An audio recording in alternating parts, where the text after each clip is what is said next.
Beneath the ashen sky that hung over the shattered hills of Tuscany in late 1944, the story of a single Brazilian soldier began to dissolve into the silence of a ruined farmhouse, leaving behind only faint traces that would sleep for nearly 8 decades before being disturbed again.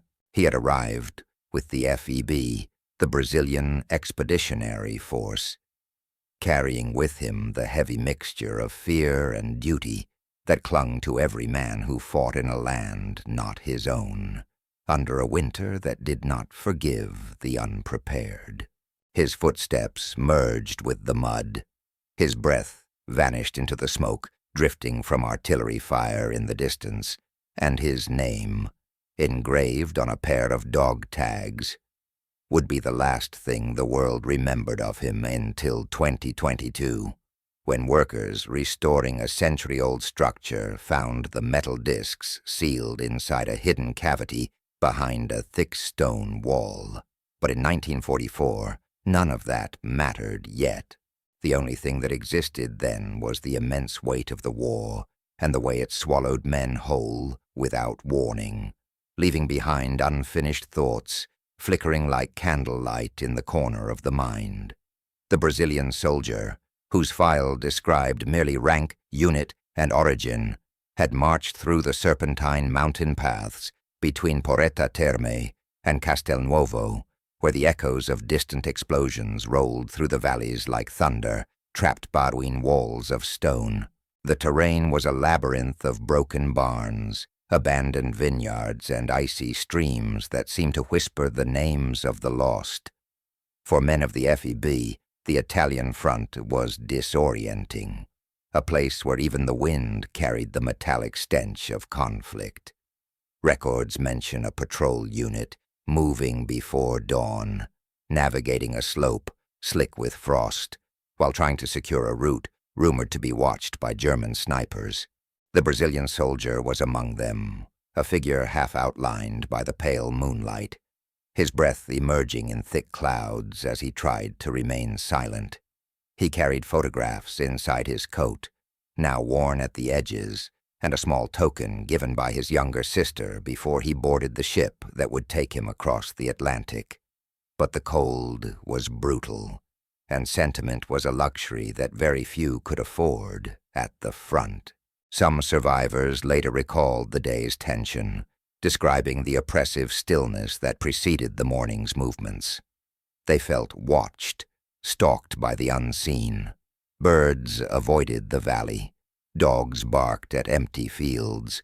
Every step vibrated through the ground, as if the mountains themselves were listening.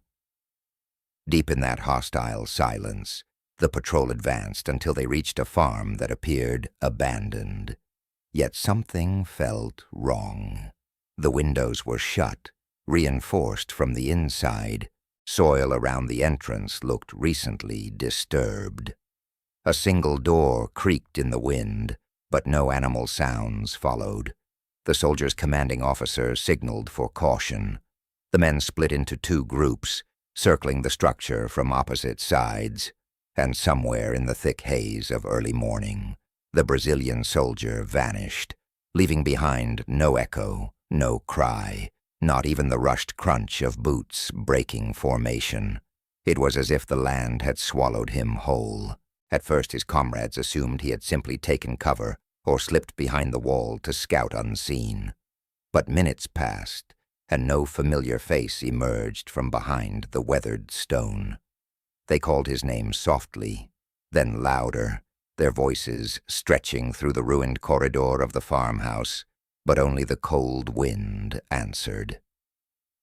Some men insisted they saw a faint shadow moving inside through the cracks of the boarded window, while others were certain that the interior was completely uninhabited. The confusion deepened. When they finally forced their way in, the room was empty except for shattered furniture and burnt scraps of paper drifting across the floor. No blood, no weapon, no footprints except their own. And yet the air felt recently disturbed, carrying a faint smell of sweat not yet dissipated. Before we move deeper into this mystery, Tell me something quietly, as if whispering inside this ruined room. Where are you watching this video from right now? The patrol searched for nearly an hour, expanding their radius around the farm, tracing pathways overgrown with frost-bitten grass. They found nothing. No sign of struggle. No torn fabric caught on barbed wire. No abandoned gear. The soldier had simply ceased to exist within a space too small to contain such impossibility. One of the officers later wrote in his diary that the disappearance felt unnatural, as if the war had reached out with an unseen hand and plucked the young man from reality. And though military reports would try to frame the event as a probable capture by enemy forces, privately the men spoke of darker things. Hidden cellars, sealed rooms, tunnels left behind by families fleeing the advance of troops. Some believed the abandoned house concealed more than just dust and broken stone. Others believed it had witnessed so much despair that it had become a kind of grave, a place where the living could be mistaken for the dead. As the months passed and the war pressed on, the soldier's name slowly faded from daily conversation. His disappearance was filed among the chaotic paperwork of missing personnel, lost in a sea of similar cases where bodies were never recovered, and families were left with silence instead of answers. His dog tags were presumed gone, taken by whoever or whatever had caused his vanishing. The war ended. Soldiers returned home. Memories blurred and stories became fragmented. For decades, the soldier existed only in the minds of a few distant relatives who spoke his name at family gatherings.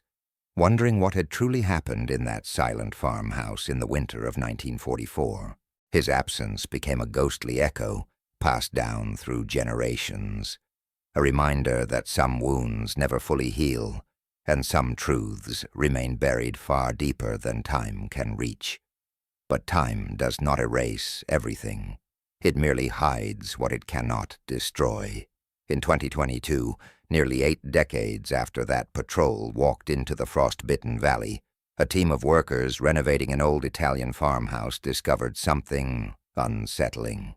Beneath a layer of plaster and behind a sealed cavity within a stone wall, they found a pair of dog tags. The metal was tarnished but intact, protected by the darkness of the hidden chamber. The name stamped into the surface matched the FEB soldier who had vanished without a trace. The discovery was described by one worker as a moment that made the room feel colder, as though the past had surged forward in one sharp breath. The dog tags were lodged deep inside the wall, at a height too deliberate to be accidental. Someone had placed them there. Someone had sealed them away. The questions that emerged were immediate and heavy. Why were the tags removed? Was the soldier alive when they were hidden? Did he hide them himself? Or did someone else decide that his identity needed to be concealed? And if he had been taken into the farmhouse all those years ago, why was nothing else ever found? The workers later said they felt watched, as though the structure held memories that had awakened after years of forced slumber.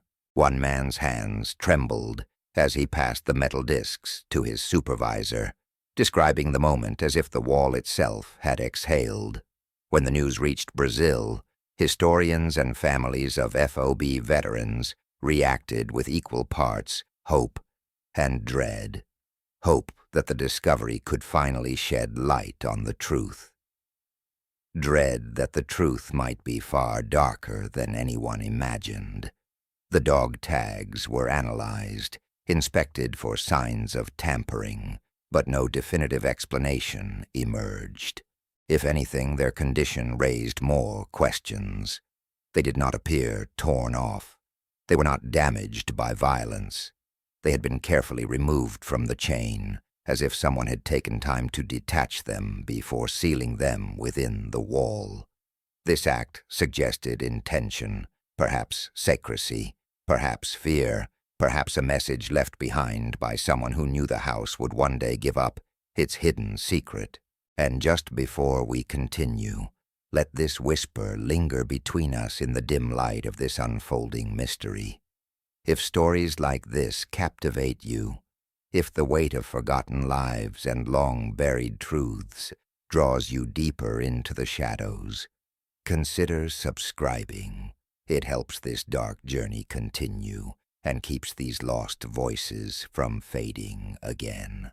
The farmhouse where the tags were found stood on the outskirts of a quiet Italian village, surrounded by rolling hills that had long forgotten the taste of battle.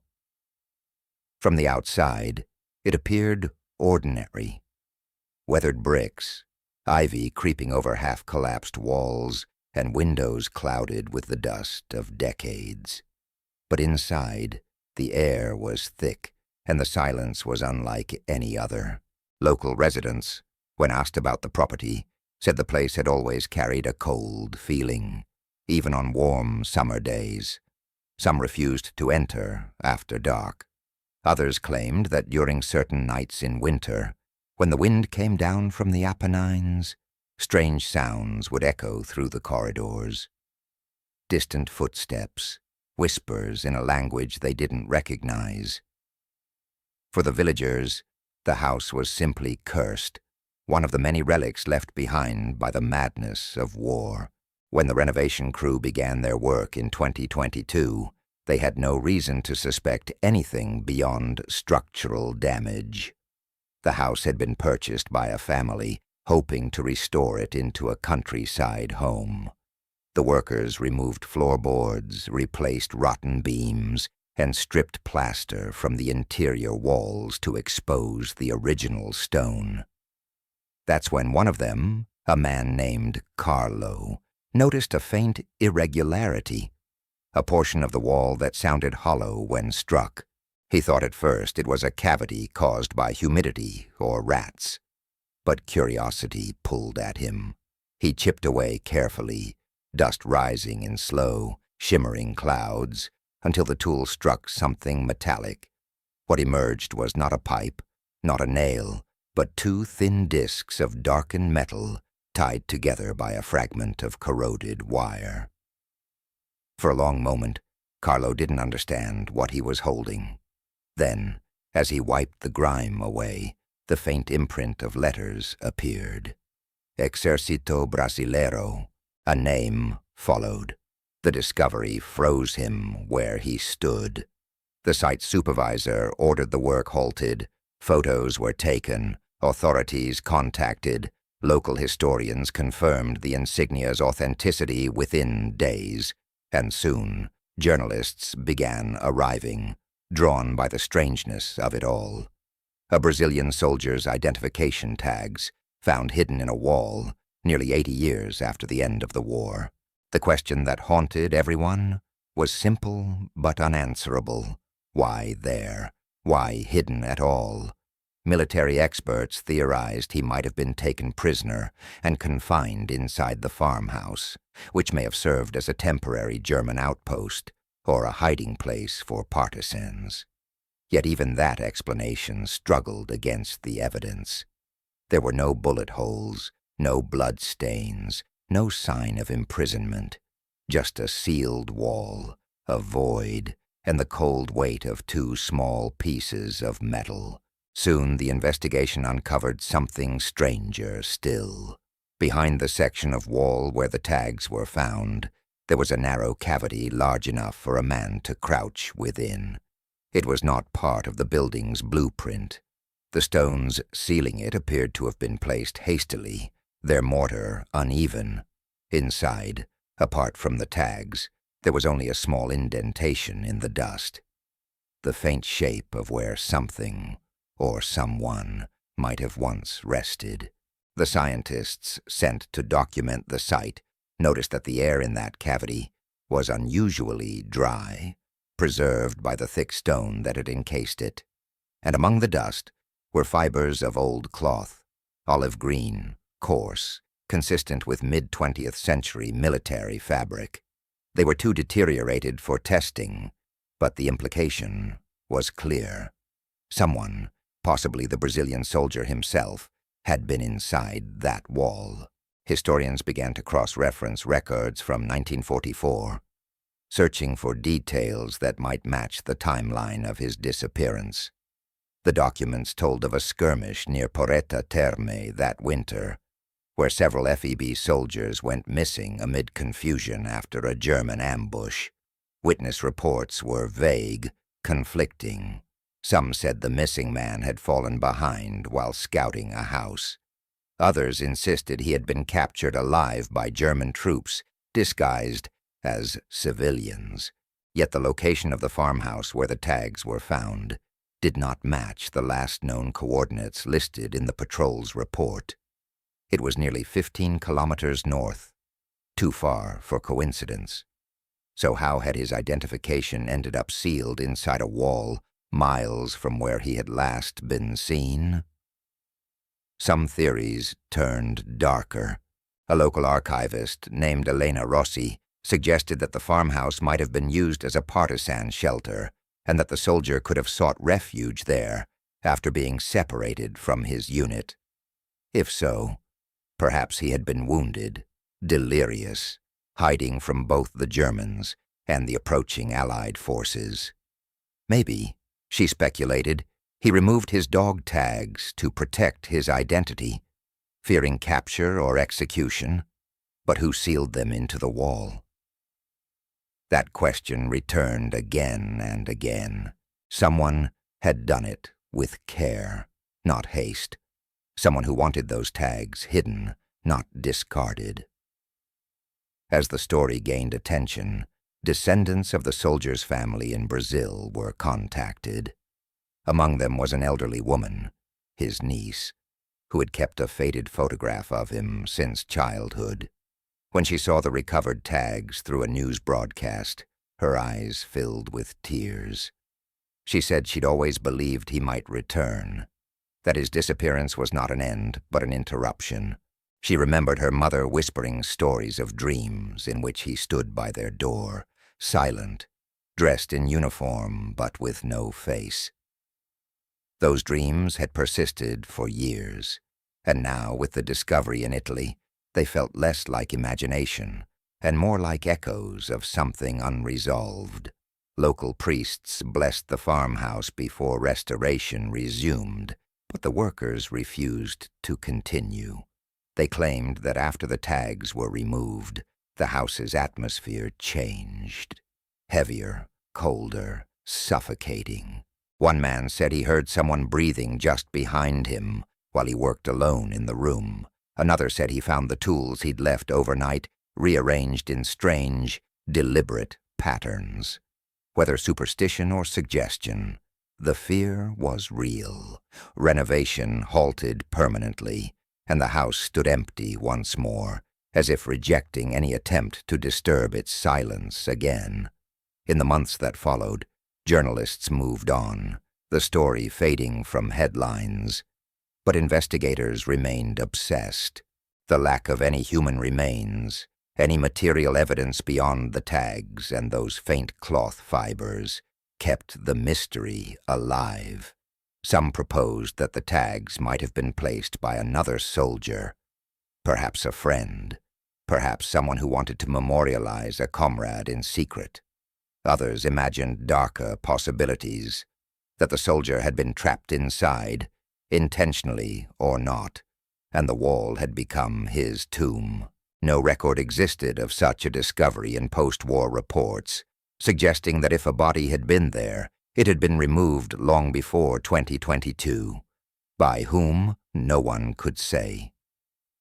As historians revisited wartime maps, a chilling pattern emerged.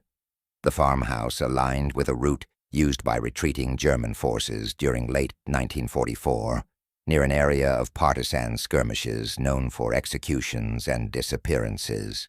Eyewitnesses from nearby villages recalled seeing columns of smoke, hearing gunfire at night, and later finding abandoned weapons in the fields. One name appeared repeatedly in testimonies from that period: a German officer infamous for interrogation methods and his rumored obsession with finding Allied infiltrators among partisans. Could the Brazilian soldier have fallen into his hands? If so, could the farmhouse have served as one of his makeshift interrogation sites? The sealed cavity might have been a prison, or worse, a grave sealed in haste before retreat. Yet the most haunting detail remained the tags themselves, cleanly detached, without scratches or force marks, removed by human hands, not violence. Whoever placed them inside that wall did so intentionally, perhaps with reverence, perhaps with guilt. Some even speculated that the soldier had done it himself. Perhaps wounded and delirious, perhaps hiding, knowing he wouldn't make it out alive. Maybe he wanted to ensure that some part of him would remain, waiting to be found. No one could prove any of it. The farmhouse remains closed, wrapped in ivy and silence. The Italian Ministry of Culture has since classified it as a protected historical site.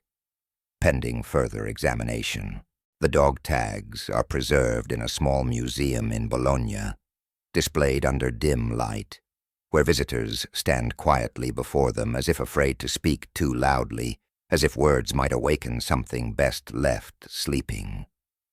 If you're drawn to this kind of darkness, to the mysteries that linger just beneath the skin of history, consider subscribing. There are more forgotten names, more echoes in the stone, and more walls still holding secrets that have yet to breathe again.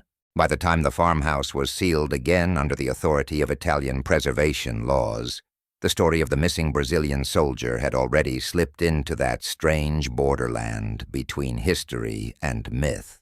Scholars, amateur investigators, and spiritualists all seemed drawn to the case, each one claiming to perceive something that the others could not.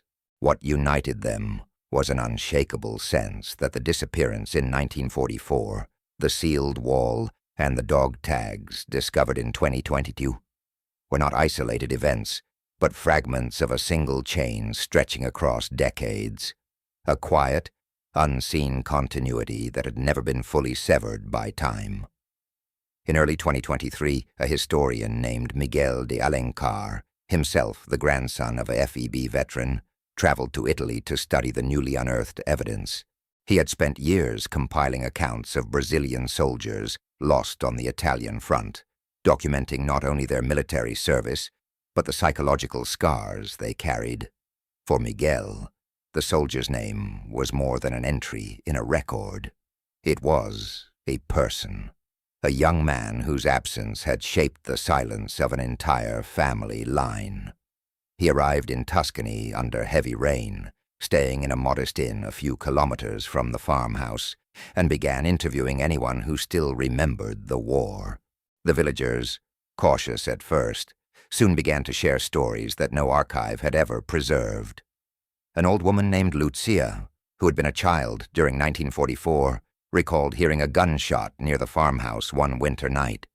Her family had hidden in the cellar, terrified. The next morning, when her father went to fetch water, he saw footprints leading toward the woods, and another set returning, smaller, lighter, almost hesitant. She couldn't remember if they were from the same person, but she swore that later that week, smoke rose from the farmhouse chimney, even though no one was living there. When locals went to investigate, the smoke had vanished and the door was sealed from the inside. It was as if the house had shut itself, she whispered. Miguel noted every detail, his mind turning over possibilities. Could the soldier have survived for days, trapped inside, using the fireplace for warmth until the smoke betrayed his presence? Or had someone else, perhaps his captor, remained behind, sealing what they could not bear to face? Miguel visited the farmhouse days later, escorted by officials who allowed him only a brief inspection. The interior still smelled faintly of dust and limestone. Patches of the original wall remained visible, the cavity now carefully resealed with glass to preserve its outline. When he stood before it, he said he felt something unusual. Not fear, not cold, but an overwhelming sense of recognition, as if some quiet residue of the past still lingered, aware of being seen again after so long. He placed his hand against the stone and whispered the soldier's name. The echo that returned was soft, almost human. From that moment, Miguel's research became an obsession. He searched through archives in Bologna, Florence, and Rio de Janeiro, following the faint trail of the soldier's last known movements. In one forgotten ledger from the Allied military archives, he found a single, unclassified report, dated December 22, 1944, describing a brief communication received from a FEB unit operating near Vergato, mentioning an unidentified prisoner, possibly friendly, being held in an abandoned rural structure. The message had been intercepted and never followed up. Coordinates placed that farmhouse dangerously close to the one where the dog tags had been found. The realization struck him with an almost physical force. The soldier might have been alive, detained, perhaps even interrogated, in that very building. But by whom? German forces, partisans, deserters, remained uncertain. The record ended abruptly, cut off mid-sentence, as if someone had intentionally removed the remainder. The implications haunted him. He began to wonder whether the soldier had been trapped between sides, caught in that gray zone where loyalty and survival blurred. Maybe he'd stumbled upon information he was never meant to see, or had simply been mistaken for a spy. Miguel's nights became sleepless. He dreamed of the farmhouse, of muffled breathing behind walls, of fingertips brushing against stone. He woke in sweat, convinced that something within that house wanted to be remembered. A month later, a local historian introduced Miguel to a small museum archive in Bologna that held recovered letters from FEB soldiers stationed near the region. Among them was one unsigned note, written in Portuguese, stained with what looked like water damage. The handwriting was uneven, hurried, as if composed in darkness. It read, "They say I am the only one who can still hear them through the walls. The others sleep. I don't know if they are alive or just waiting. If I cannot return, tell my mother I tried to keep the light. No name, no date. But the phrasing, the references, the location, they all pointed toward the missing man." Miguel knew the odds of such a coincidence were small, yet the letter's words felt too personal, too precise. He requested handwriting analysis, comparing it with samples from FEB enlistment records. The results were inconclusive, but the similarities were undeniable. It might very well have been his last message. As the investigation deepened, something unexpected began happening to those who worked closely on the case. Miguel's assistant, a young researcher named Sophia, reported recurring nightmares of being buried alive. The museum archivist swore that the display case containing the dog tags would sometimes fog from the inside overnight, as though something were breathing within it. Rational explanations were offered: humidity, temperature fluctuations. But the unease grew. The farmhouse became a pilgrimage site for those drawn to the macabre, the curious, the haunted. Locals warned visitors not to touch the walls, claiming they had seen shadows move where there was no light.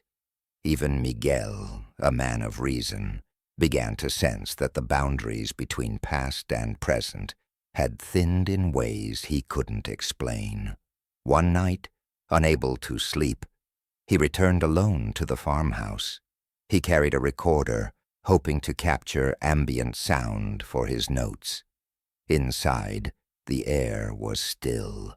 The rain tapped softly against the roof.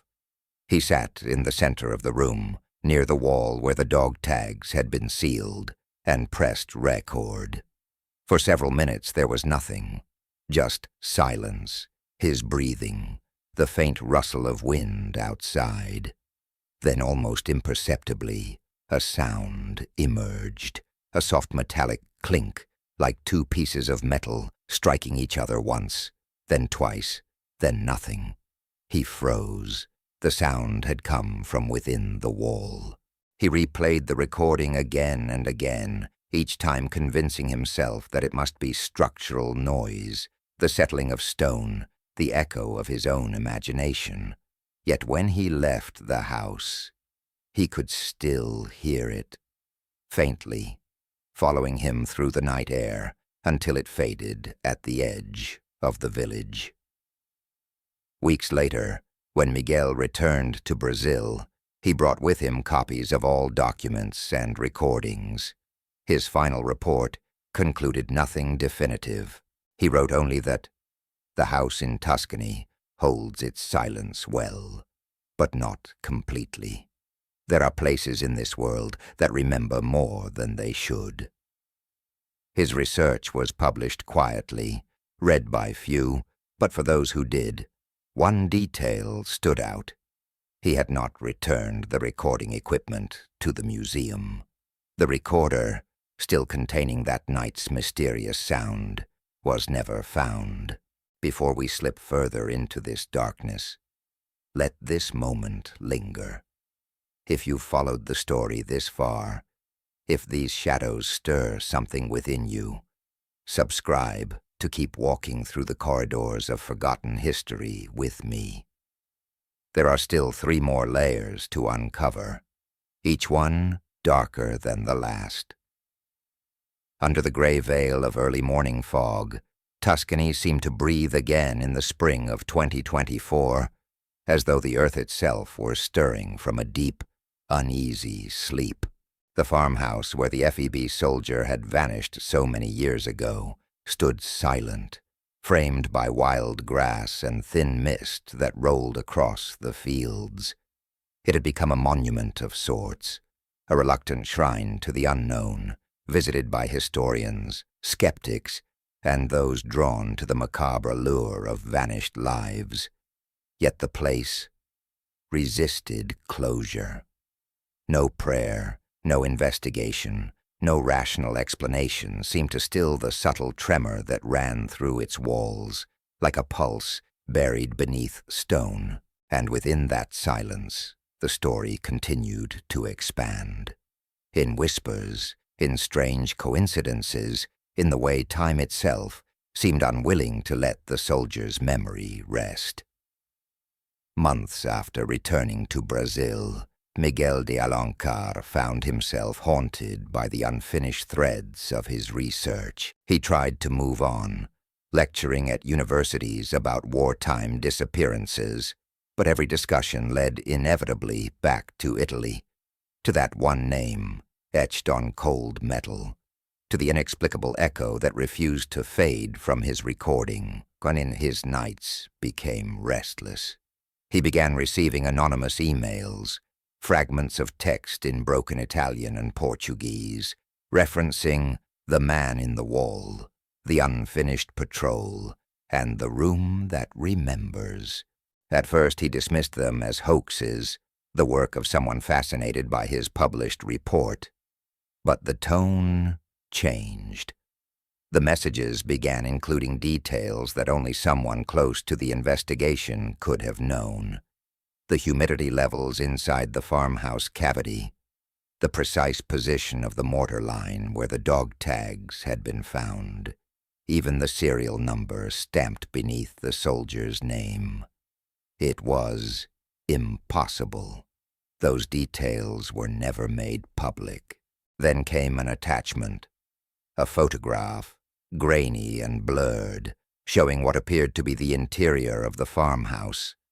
At first glance, nothing unusual: cracked walls, a window half covered by vines, light filtering through dust. But in the corner, near the wall's base, a faint outline of something human-shaped seemed to form in the shadow. A trick of light, Miguel told himself. But he couldn't shake the feeling that the figure's stance, slightly bent, hands resting against the stone, mirrored the posture of a man struggling to rise.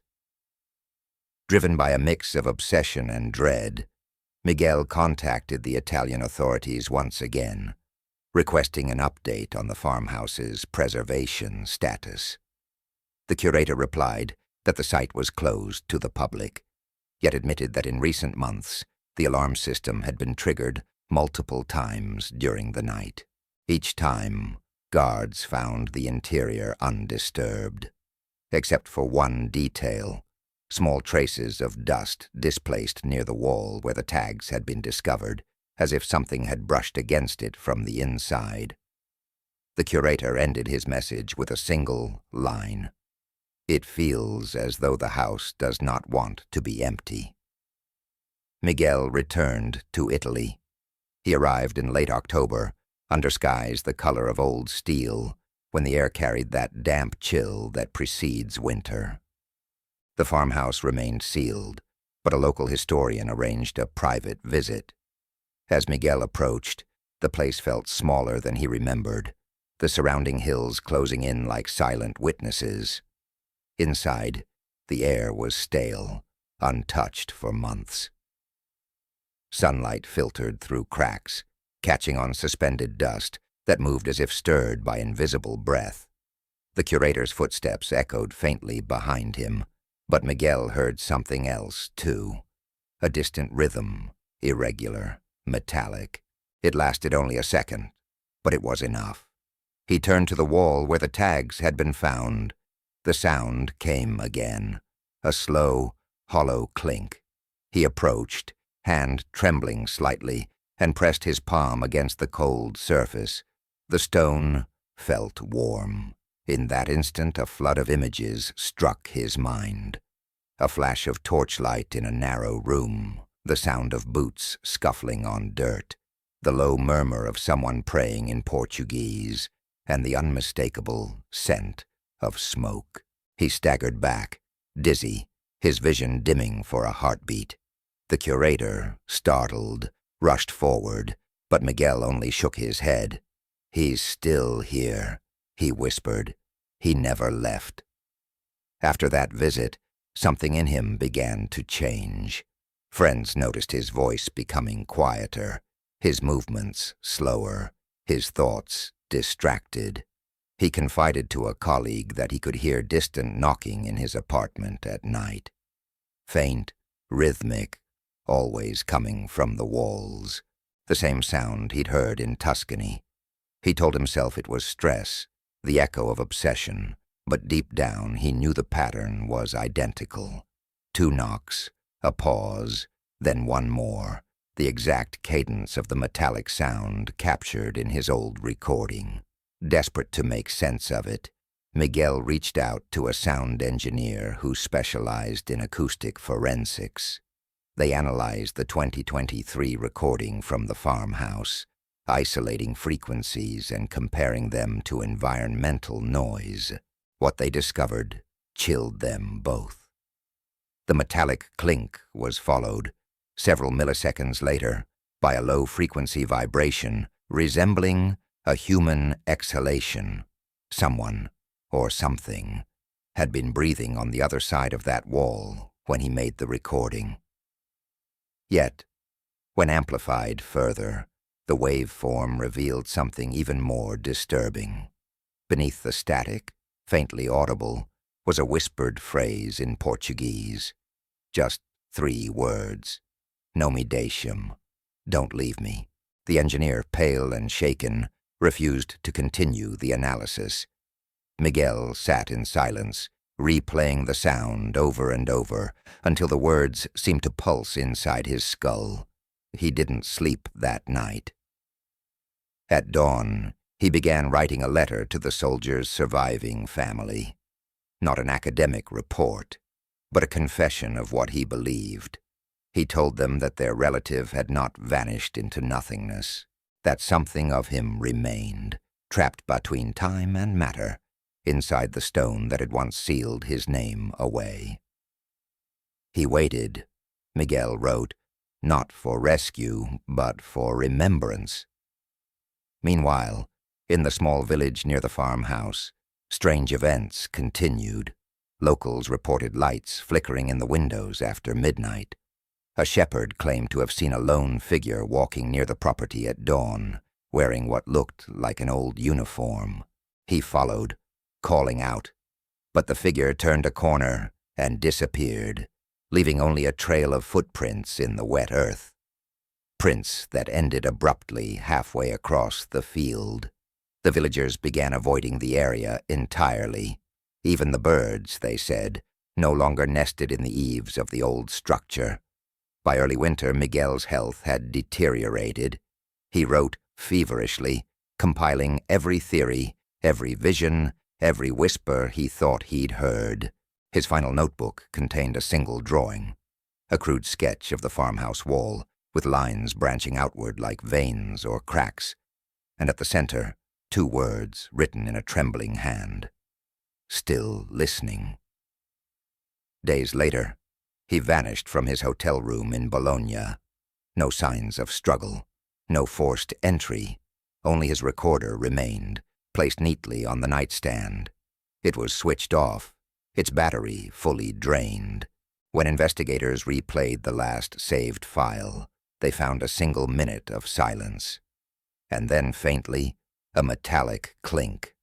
Twice. Then once more. The farmhouse was sealed permanently the following spring. Access denied to researchers, journalists, everyone. But even through the thickened ivy that now covered its walls, travelers claim that on certain nights when the wind rolls down from the mountains, you can still hear it. That same rhythm, that soft metallic tapping echoing from somewhere deep within. And if you've been listening this far, drawn into the quiet heartbeat of this story, don't let the silence close around it again. Subscribe, not just to the channel, but to the act of remembering. Because the past, once it begins to speak, doesn't stop. It only waits for someone to listen. The last days of December 1944 weighed heavy upon the mountains of northern Italy. The war was still raging, but in that thin corridor of frost and smoke between Porretta Terme and Castelnuovo, everything felt suspended, as if time itself had slowed to watch what would happen next. The Brazilian Expeditionary Force had dug into the ridgelines, their tents half buried in snow, their nerves frayed from weeks of intermittent skirmishes. The men were young, most of them barely out of their 20s, carrying rifles that froze in their hands at night and letters from home that smelled faintly of salt and ocean. Among them was the soldier whose name, decades later, would be found behind a wall. But at that moment, he was simply one among hundreds, anonymous, living minute to minute, his breath fogging the frigid air as he whispered a prayer into the darkness. The records of those final days are incomplete, fragmented by time and confusion. Yet a reconstruction emerges from a combination of official reports, testimonies, and a few rare diary entries. It began with an order.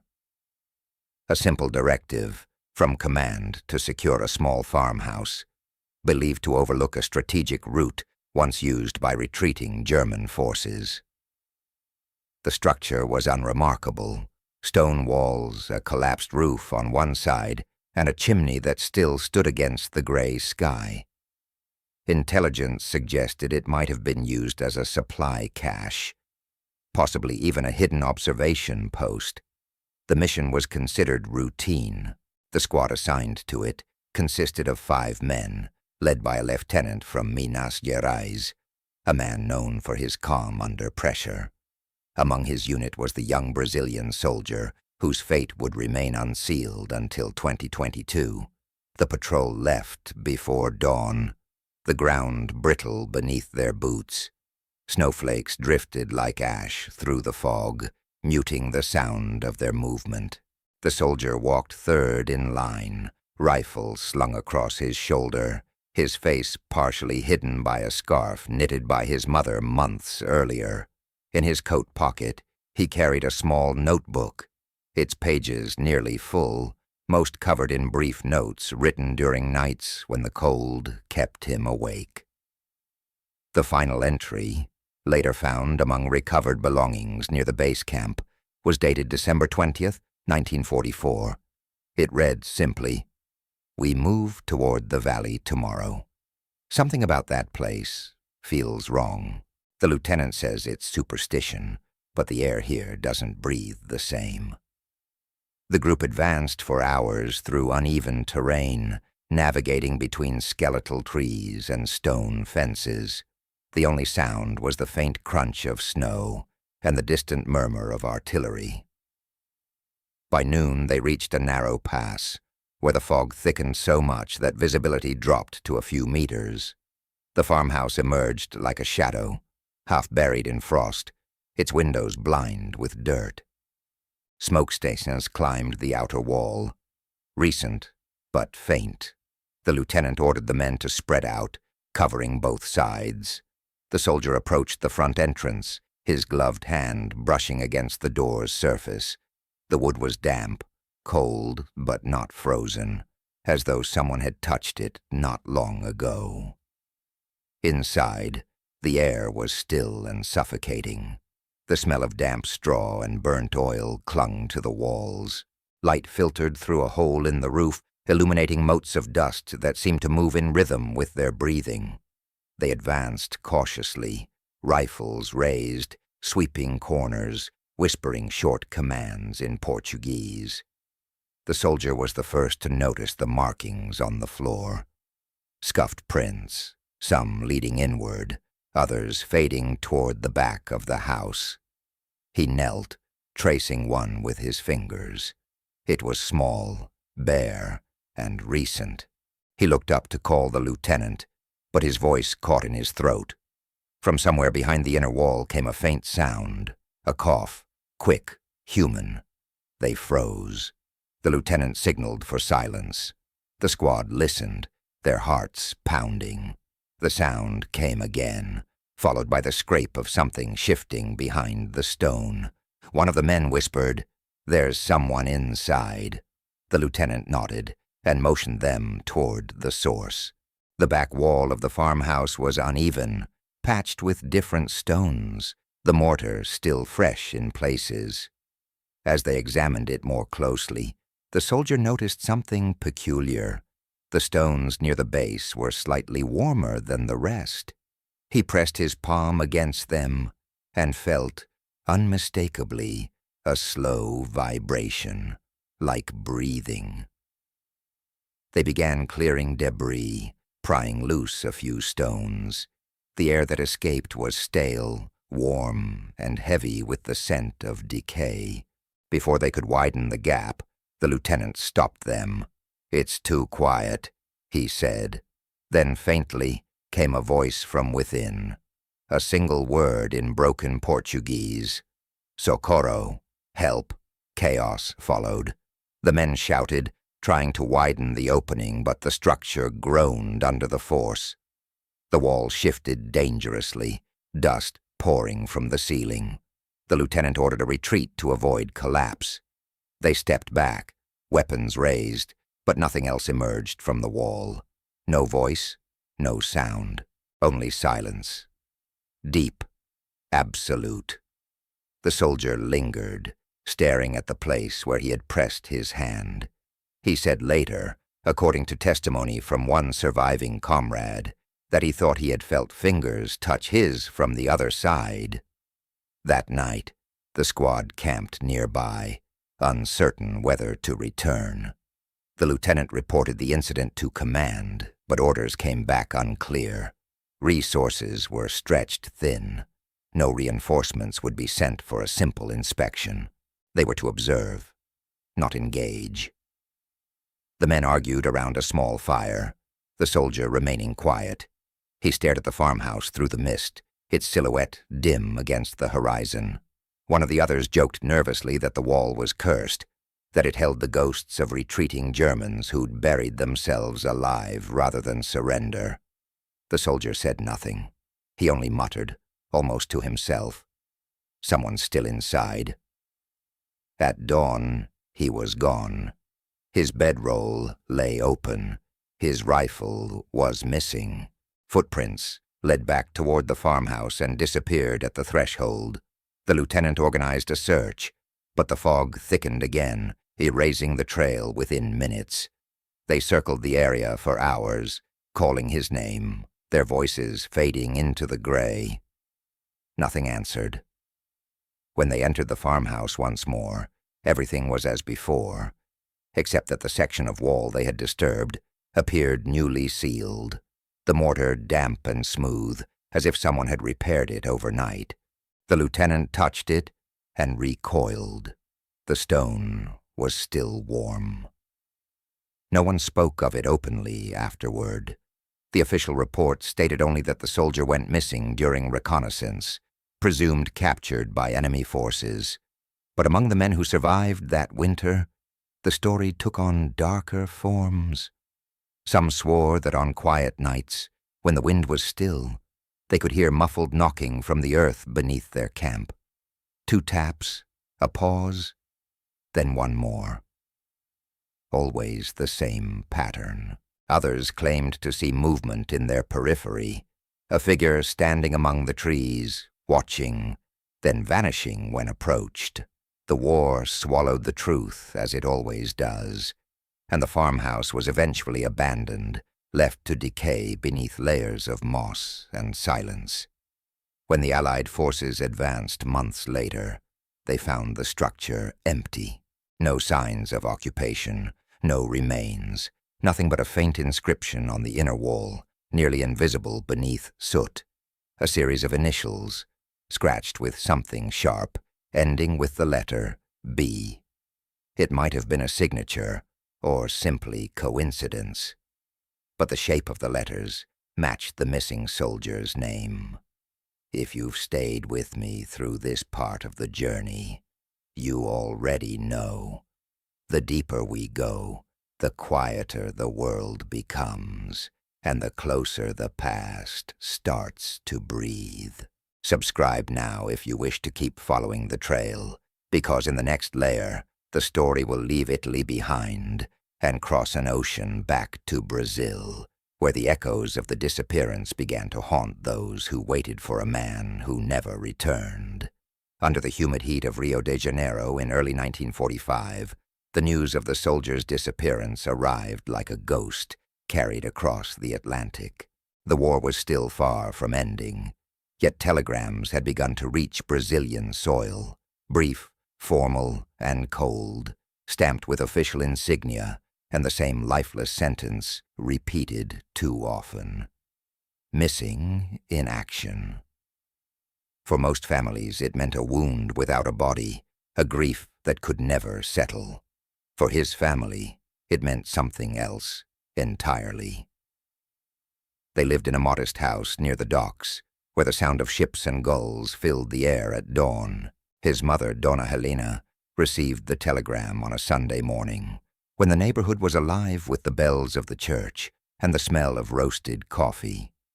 She did not cry when she read it. She simply folded the paper once, twice, and placed it on the table beside a small framed photograph of her son in uniform.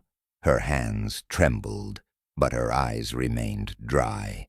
The neighbors came, offering condolences, telling her to have faith, that maybe he was alive, maybe he had been captured, maybe a miracle would happen.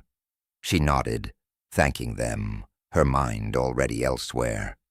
She could feel it, a weight, a pulse, something still tied to her son far away. That night she dreamed of water dripping through stone. In the dream she stood in a narrow room without windows, where the walls breathed and whispered her son's name. She woke before dawn. the sound still echoing in her ears, and for the first time she knew that he was neither alive nor dead. He was simply trapped.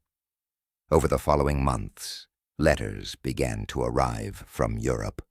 Not from him, but from other soldiers who had fought beside him. Most were polite and vague, trying to soften the truth. One, however, stood out. It was from a man named Sargento Lopez, who had been part of the same platoon.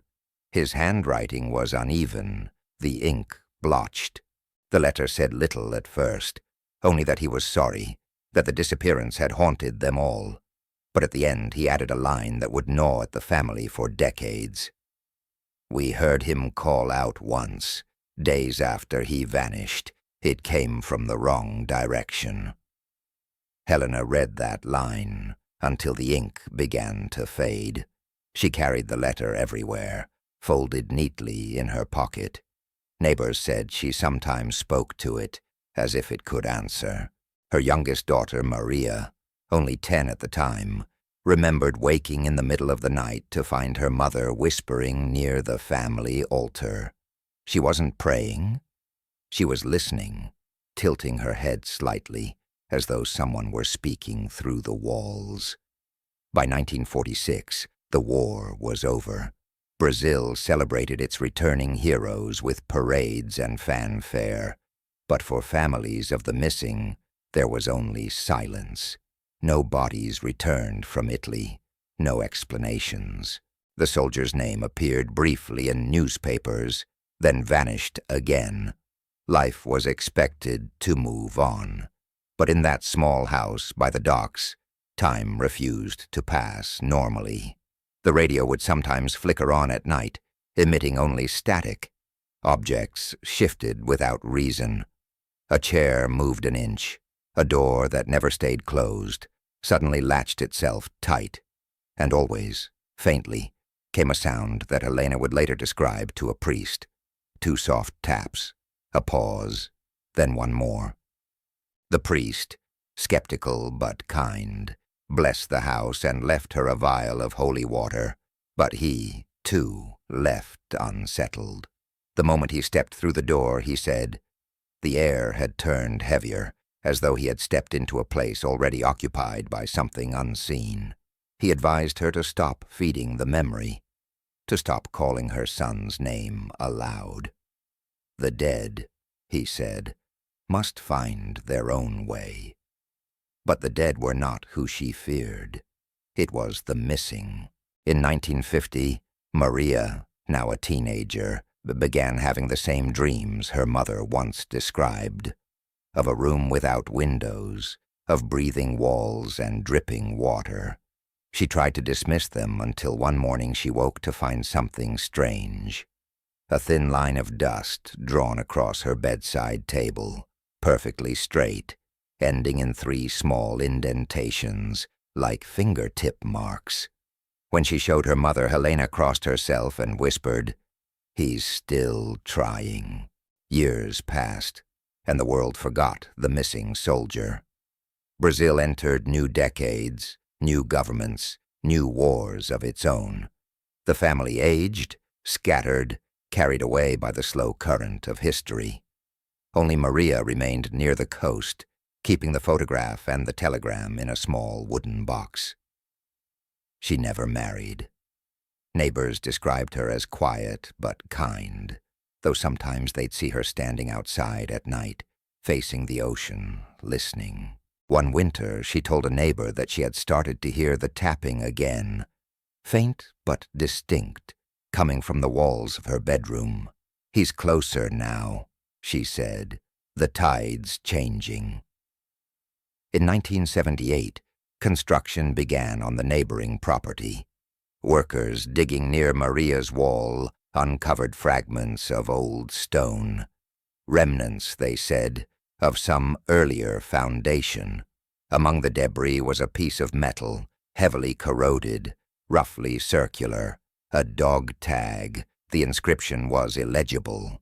The workers laughed it off, tossing it aside, assuming it was leftover scrap. But when Maria heard about it, she fainted. She refused to enter her house again until the stone was removed. She insisted it didn't belong there. Not that metal, not that shape. He followed us home, she whispered. From that day on, the noises intensified. Furniture creaked when untouched. The floorboards sighed under invisible weight, and in the stillness before dawn, the faint rhythm returned. 2 knocks, a pause, 1 more. When Maria died, years later, the house was sealed. But neighbors swore that on certain nights, you could still hear the same tapping from inside, soft and deliberate, as if someone were signaling from beneath the floor. The family line continued through distant cousins, most of whom had never known the man whose name would one day resurface in Italy. But they carried the story in fragments, whispered during family gatherings, passed down like a superstition. The younger generations grew skeptical, yet none could shake the unease that came whenever they saw old photographs from the war. "He's the one who didn't come back," their elders would say, but he never really left. When the news broke in 2022 that a pair of Brazilian dog tags had been found inside a sealed wall in Italy, one of those descendants, a great-niece living in São Paulo, recognized the name instantly. She contacted the authorities, her voice trembling as she spoke. "We've been waiting for him," she said. "He's been waiting for us." The family traveled to Bologna to see the recovered tags.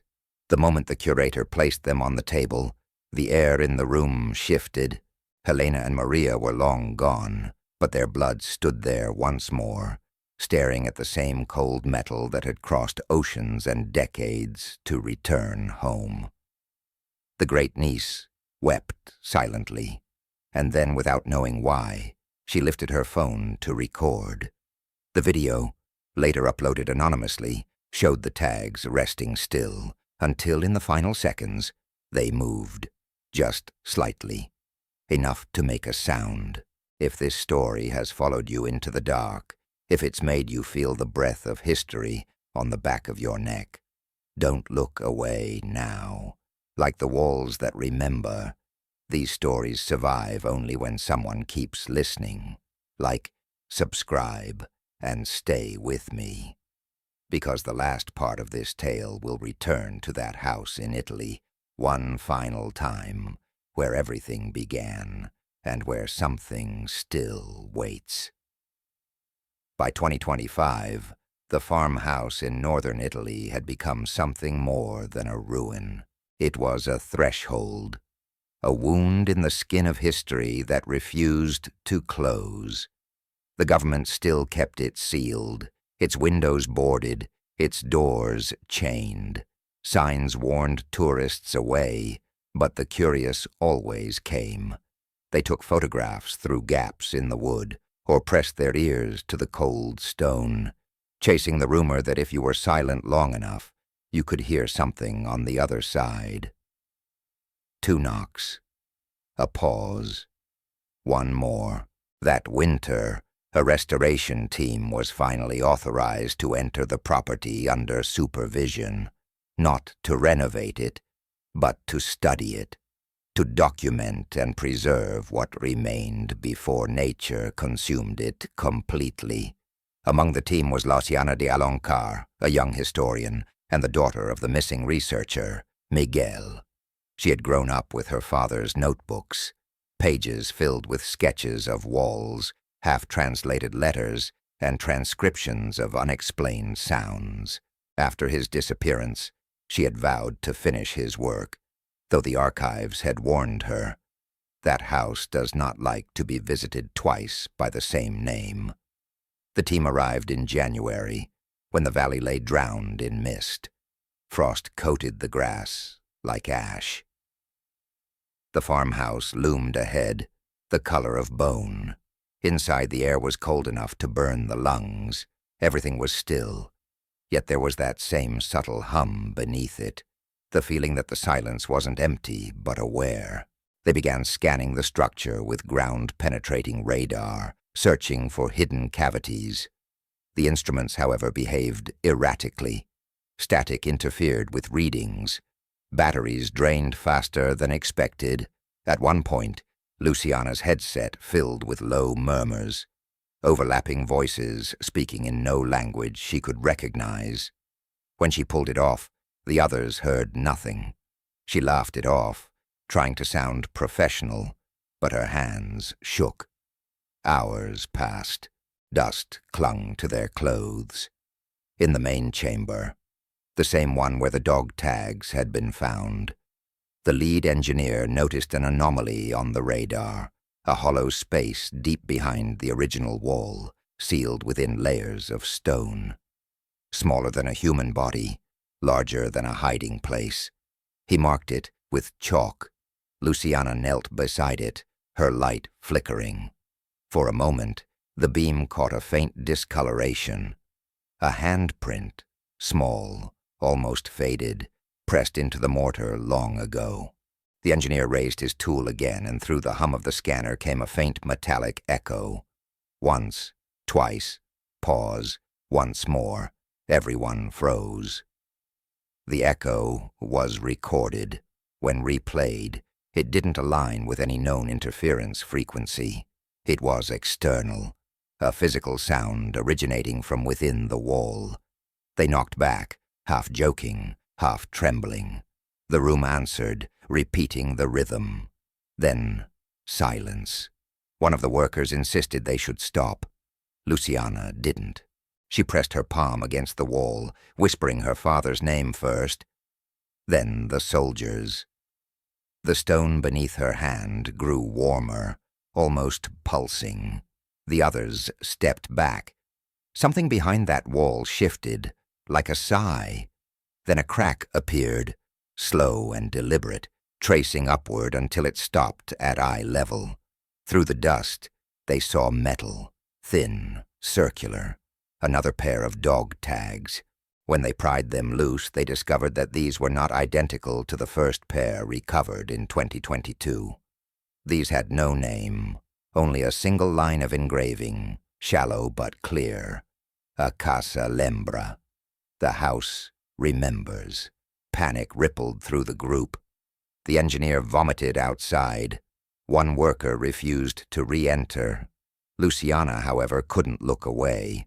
She felt the same air she had breathed in her father's study, that heavy electric stillness before something speaks.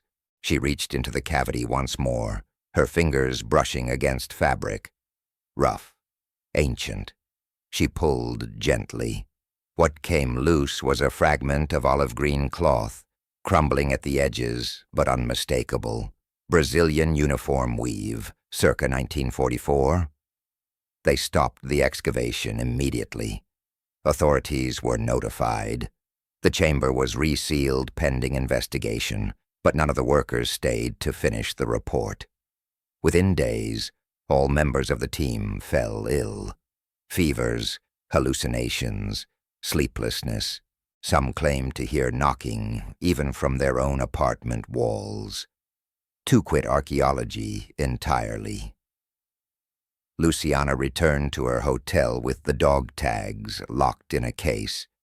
That night, unable to sleep, she played the recording again, the one capturing the metallic echoes inside the farmhouse.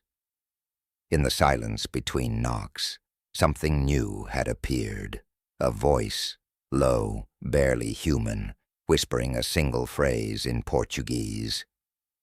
Estou completo. I am complete. Her breath caught. She replayed it. The voice repeated the same words, softer each time, fading until it became nothing but static. She closed the recorder and sat motionless until dawn. The next morning, Luciana vanished. The hotel room was undisturbed, her belongings untouched except for the locked case, found open on the table. Inside it, the new dog tags were gone. In their place lay one of her father's old notebooks. A page torn, a sentence written in hurried, jagged script. The wall was never meant to keep him in. It was meant to keep us out. The farmhouse remains sealed again. The Italian Ministry of Culture denies access, though guards have since reported strange activity, lights flickering inside, even without power, and faint sounds echoing at night. 2 knocks, a pause, 1 more. Travelers passing along the ridge at dusk say that if you stop and listen, the wind seems to hum in Portuguese. Others say that sometimes, in the reflection of the boarded window, you can see 2 figures, one in a wartime uniform, the other holding a lantern, standing side by side in the dark. They never move. And if you ever visit that valley, remember this. Walls are not just built to hold weight. Some are built to hold memory. And memory, when buried too long, learns to find its own way back to the surface. If the silence of this story followed you here, if it clung to you the way old stone clings to fog, don't turn away now. Like this soldier, like those who searched for him, these lost voices exist only as long as someone listens. So like the video, subscribe and leave a comment below. Not for me, but for him. Tell the world where you're watching from, so his name can travel farther than his body ever could. Because somewhere, behind some wall, he's still listening. He always will be.